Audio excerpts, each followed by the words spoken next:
It did that? They look so fucking The new good! Beyond monsters. Okay, they got rid of the worst part of Harvest. That's really good. As Path of Exile expands, Okay. we often revisit previous leagues, reworking them so they stay relevant and engaging. In Lake of Calandra, we are targeting 3 such leagues: Archnemesis, Beyond, and Harvest. The larger context here is that we've been re-examining what role rare and magic monsters have in Path of Exile.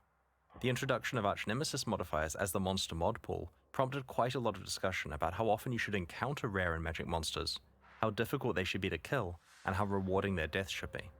Okay, asking the right questions. Previously, League content made fights hard by spawning a lot of rare monsters. Yup. A whole lot. In some cases 6 to 8 times the normal rate of rare monsters. That's Abyss though, that's a bit extreme, but yeah. Now that we have better mods available to make fights against rare monsters individually challenging, we have gone through the whole game and normalized the rate that rare monsters are spawned at. Some leagues had quite large reductions in spawn rate. You won't encounter situations with dozens of rare monsters on screen at once anymore.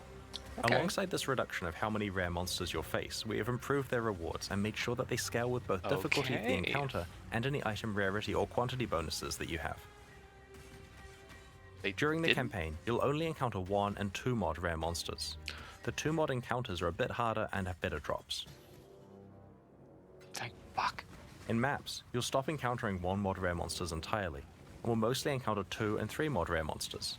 It'll also be possible to encounter 4 mod rare monsters again. Not only are the innate item drop bonuses scaled up significantly on monsters with many mods, but we have made these challenging encounters rewarding in another way too. About a third of the more powerful Archnemesis modifiers now use a special reward conversion system. For example, if you defeat a monster with a Corruptor mod, all of its drops become corrupted. The Solaris Touched mod converts all of its item drops to maps. You have no control over which one spawns. The Katava Touch mod will cause the rarity of its drops to be upgraded by 1 tier. I mean, this is so really magic cool. becomes rare, We rare get the becomes old unique, effects and so on. back, but If you're Interesting. lucky, you can find these conversion modifiers on both the 3rd and 4th mod of a rare monster. This causes them to stack together. So if you kill a 4 mod rare monster with both the Entangler and Katava Touched mods on it, its heavily juiced drops will also be converted to jewels with their rarity upgraded by a tier. Due to the high amount of inherent item rarity that 4 mod rare monsters have, this may result in several unique jewels dropping. okay, and that's just from rares. This The base conversion game got a system lot is more fully interesting. compatible with your item rarity and quantity bonuses, as well as the Jesus drop Christ. bonuses from all other Archnemesis mods. Going forward, we want to make sure that a lot more item reward mechanics scale with your character item bonuses. Get your Magic Find characters ready. As a result of this system, when you do encounter a rare monster with many Archnemesis mods, you are well rewarded for the difficult fight. Good. Wow. Wow. Okay. We have also been listening to feedback about the Archnemesis mods that can spawn on magic monsters.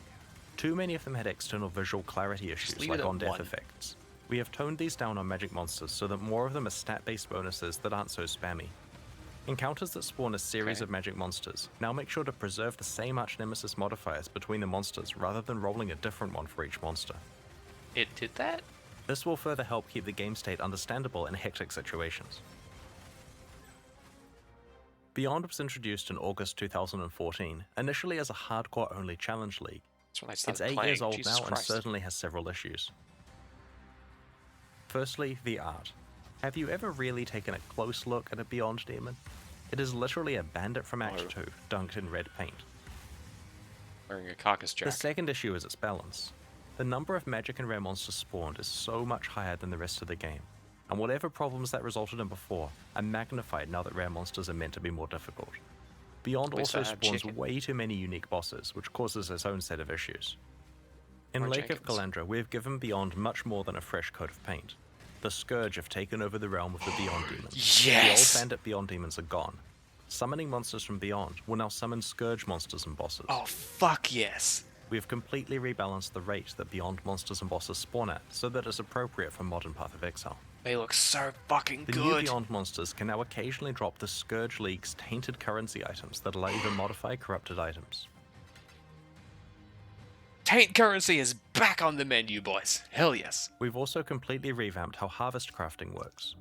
Rather than being presented with a Itemized? selection of crafting options that must be used immediately, you now receive itemized tradable life force of the appropriate color.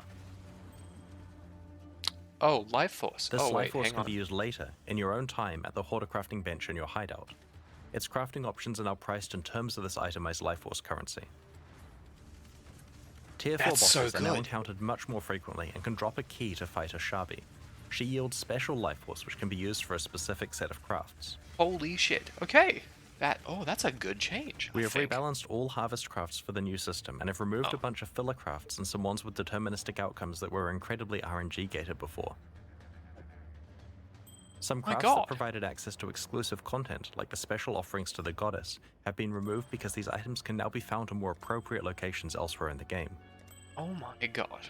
Harvest is The officially result better of than these Essence. changes is that when you complete a harvest, Fuck. you aren't presented with 30 crafts, which must either be used immediately or unsafely traded to some player you found on a community Discord server. It also means Shots that every fired. bit of life force you receive is going towards a craft that you actually want to use on one of your items, when you're ready to use it. Yes.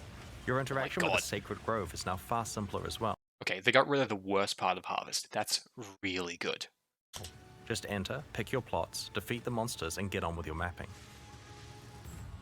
Like with Archnemesis and beyond, we have also addressed the monster composition of Harvest's fights, God. so that it doesn't contain too many rare monster mods, and so that it is of appropriate difficulty for its rewards. Does it still drop In shit? addition, the rewards for Harvest now scale with map quantity and pack size, incentivizing you to juice your maps. Oh god. Previously, the crafts you received were not scaled up at all if you played a harder map. Fuck, I'm becoming a Harvest guy again. Last week.